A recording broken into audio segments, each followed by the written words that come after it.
and the future in India? Well, I haven't really studied the special economic zones as a proposal, I'm afraid, so I'm not able to comment on that. Can you Really. get the... I know that it's a controversial subject. I did have an opportunity of looking into what was going on in Singur and West Bengal. Again, not in great detail, but in some. Others I have not studied at all, so I should really... there are things that I know and there are things that I don't know. Incidentally, the best book ever written on India was written by a Persian, an Iranian, as we call them now, namely Al-Biruni, who came to India in late 10th century and early 11th century, about 50 years before William the Conqueror landed in Britain. He wrote a book called Tariq al-Hind, The History of India. And I think in many ways it's still the best book on India. But among the other things, he was a mathematician, discussed Indian astronomy, Indian math, with great detail. The debate between astronomers, and in my argumentative Indian, I drew in Al-Biruni about the heterodox one, which questioned the traditional beliefs about the sun going around the earth and so on, like Aryabhat, and others who wanted to defend that, defend the traditional view. But at one stage he said, I've been in this country now for several years. There are many things admirable here. But what I find particularly impressive in India is the ability of the population of this country to speak eloquently on subjects on which they know absolutely nothing.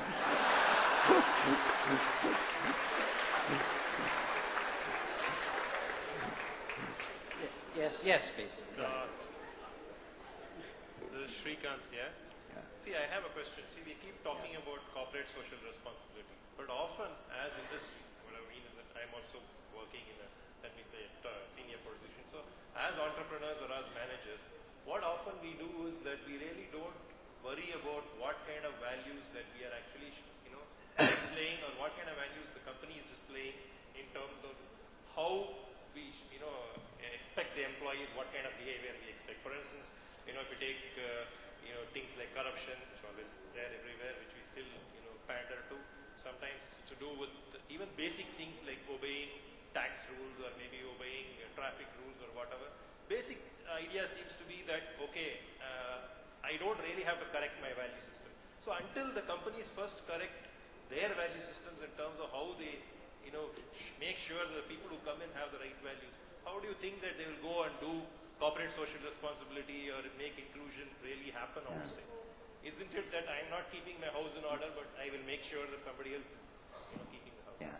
Well, I think, first of all, corporate social responsibility is to put it in a tag, which I didn't want to use because there's a whole literature on that.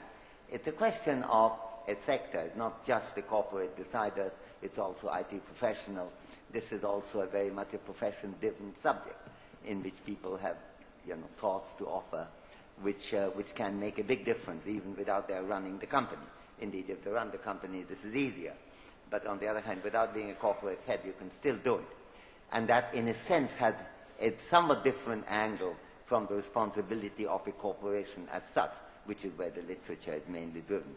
But the thing to recognize is that there is a real problem of chicken and egg issue if you begin by saying that, look, why should I do anything in the corporate, in the businesses, as long as the government is not doing many other things? And the government can often take the view that there's not much point in our doing very much because I think it would be, both the argument would be fallacious, the latter obviously so, until the business started behaving better, because no matter what we do, they find a way of subverting it. I think the whole issue is one where you could make a difference. Now there is very important question that you raised with Adam Smith. Now there is going to be the third 18th century guy for me to quote, having quoted Kant and Hume before, that discussed, namely, sometimes following business rules is the best way of generating efficiency.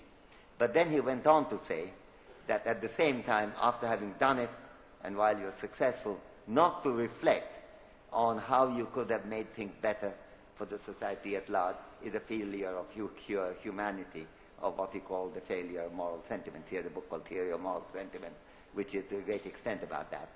So I think it's a question of combining the merits of both ways of reasoning. One related to efficiency and take interdependence so seriously that you want somebody else to make a move.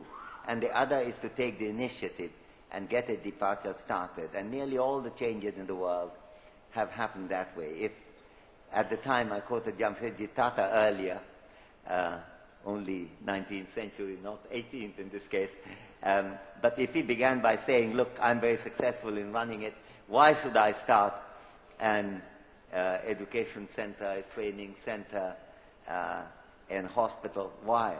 The role of the government.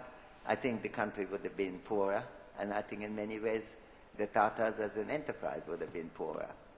And I think it really makes a major difference whether one is innovative enough to recognize that there are things that we can do, even when others we feel are not behaving as well as we would like them to behave. Last question, please be brief. This is Ramakrishna.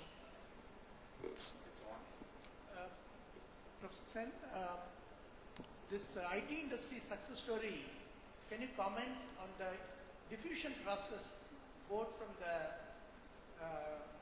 economic and historical point of view, because from the technology as well as information point of view, it's very powerful. But we should avoid that to be an island of success.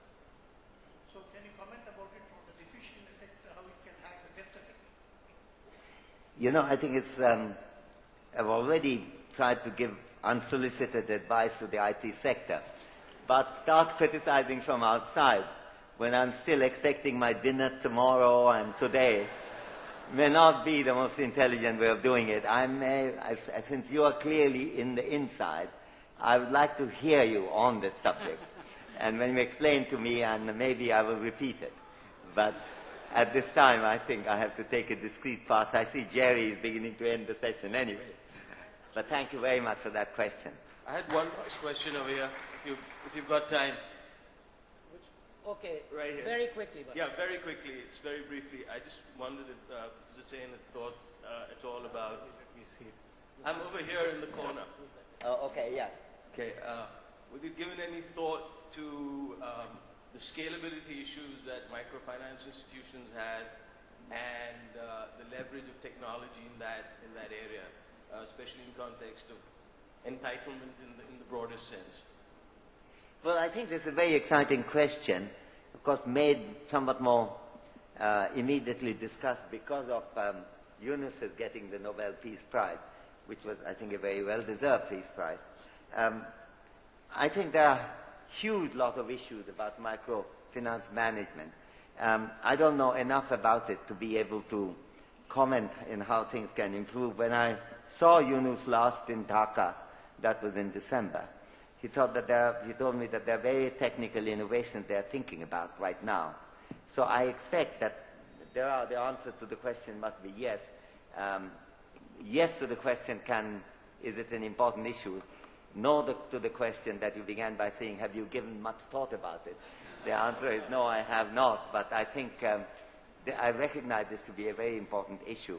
And I'm delighted, even though I get very upset when people say somehow it's people like Yunus or Abed, who heads BRAC, which is also a terribly successful BRAC, a Bangladesh company, a Bangladesh NGO, that they somehow believe that by this alone that they can remove poverty. This has never been their claim. Their claim is only that this would greatly help. And it could probably help even more if the IT sector can help in the management of these issues. They have been done really on the basis of tremendously intelligent use of common sense. But there is something for technology. It's the kind of additional things which I was hoping that the IT sector as a whole might consider to be part of its responsibility.